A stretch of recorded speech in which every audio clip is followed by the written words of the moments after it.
James, Daily Freak Show. Wow! Freak show. Little Joe never once gave it away. Oh my God. James, Daily Freak Show.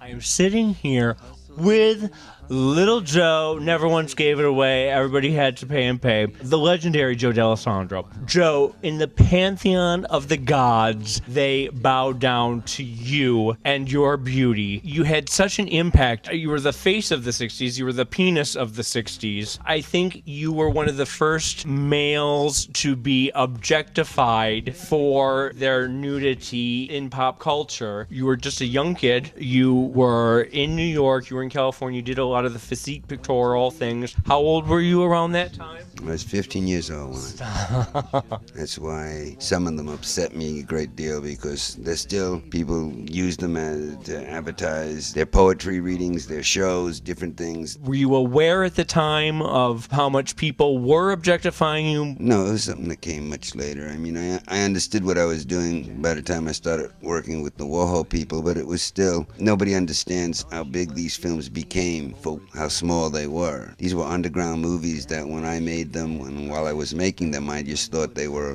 homemade movies that would never be seen by anybody. And Paul always reminded me that these were films that would someday be in museums. And you just laughed and thought, yeah, right. Well, I trusted him, having made him my mentor, and believed that what he was telling me was the truth, that someday these things they would always be around. You had a very sort of passive attitude towards the Warhol scene and the gay aspects of it and everything. What was your attitude at the time towards the gay people around the factory and the drugs and everything? For a straight guy, you were very blasé and very cool about it. I didn't identify people by their sexuality. I just, if I wasn't sleeping with you, it wasn't important what you desired or wanted. It was more important what kind of relationship we had in communicating with each other. But you had no problem with the fact that they were all lusting after you. Was that fun, or was it? They didn't do that openly with me. I kind of had a kind of stance that didn't promote people coming up to me and saying, "Hey Joe, can I give you a hug?"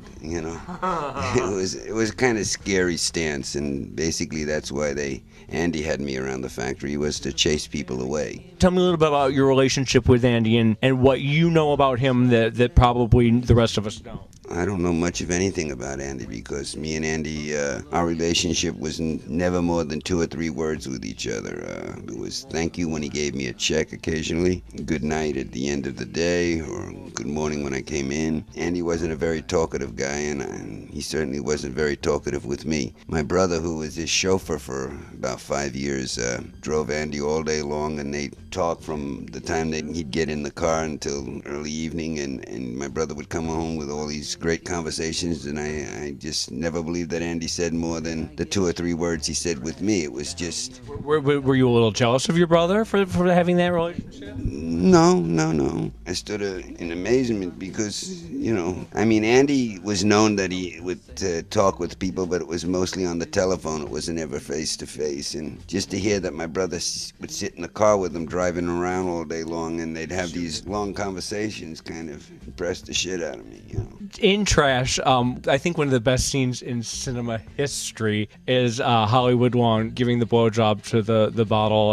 of beer. Was it beer? Yeah, beer. Yeah, she was so fantastic in it. You were both so fantastic in it. Can you sort of tell me a little bit about Holly and do you see Holly now? Do you run into some of the old kids, and when you do, is it weird, or is it just like, oh, you again? I don't socialize. I never had with many of the people from the factory days. Last time I saw Holly is when we both had to fly off to Cannes together. It was kind of my job to make sure, or not my job, but my pleasure to make sure that Holly made it to Cannes safe and sound. And Sylvia Miles is another just force of nature who is a real one of a kind. Can you tell me anything about making Heat and working with Sylvia? Paul, I always thought of as a great casting person. He knew that I wasn't a very talkative person, and he didn't want me to talk very much. He didn't want me to smile and didn't want me to talk. He just wanted me to pose strong and tough, I guess. I don't know.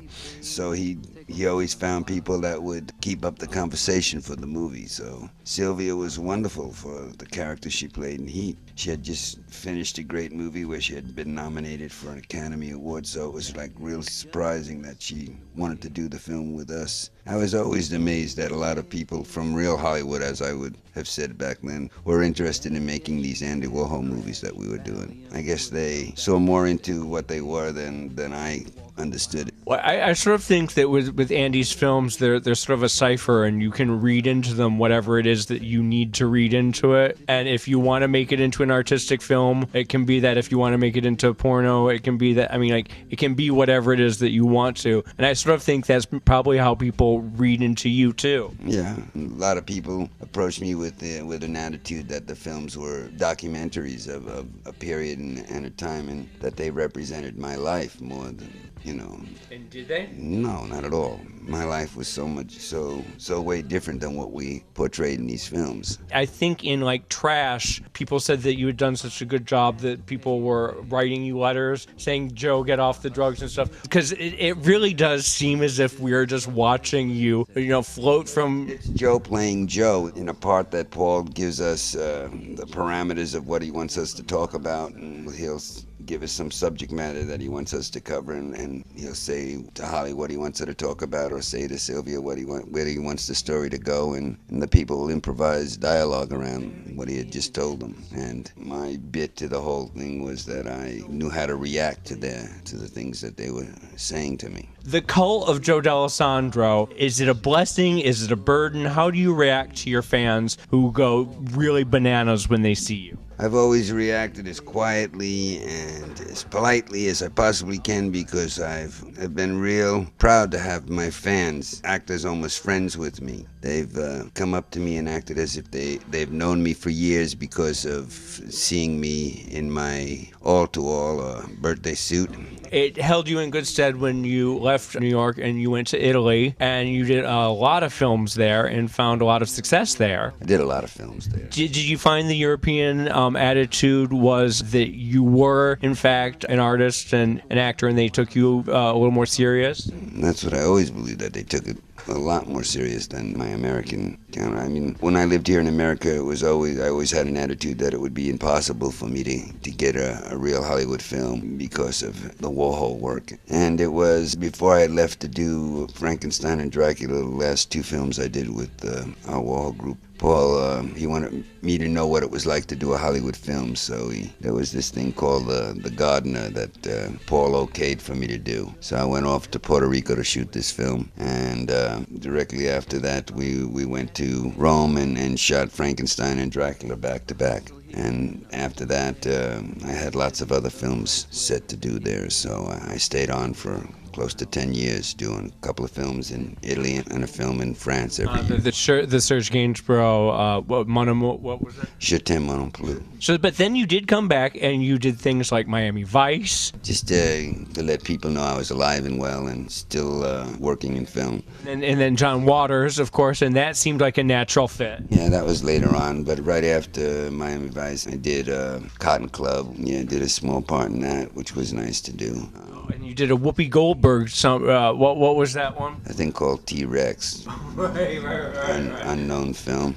So now tell me about Little Joe and what is it? It's a documentary of my daughter, just shooting of her knowledge about me. It's me rambling on about my life, telling stories. We're just showing the film festival circuit right now. Just went over with the documentary over to Germany, and thousands and thousands of people showed up, like I've been doing movies every day, and they've been watching them. And I haven't worked for a long time. These are films, my old films that they've seen. I think I got a lot more out of you than I expected to, and I see your wife is saying, "Oh, I got to get upstairs, So thank you very, very much. It was very nice to meet you. I said, hey, Joe, take a walk on the wild side.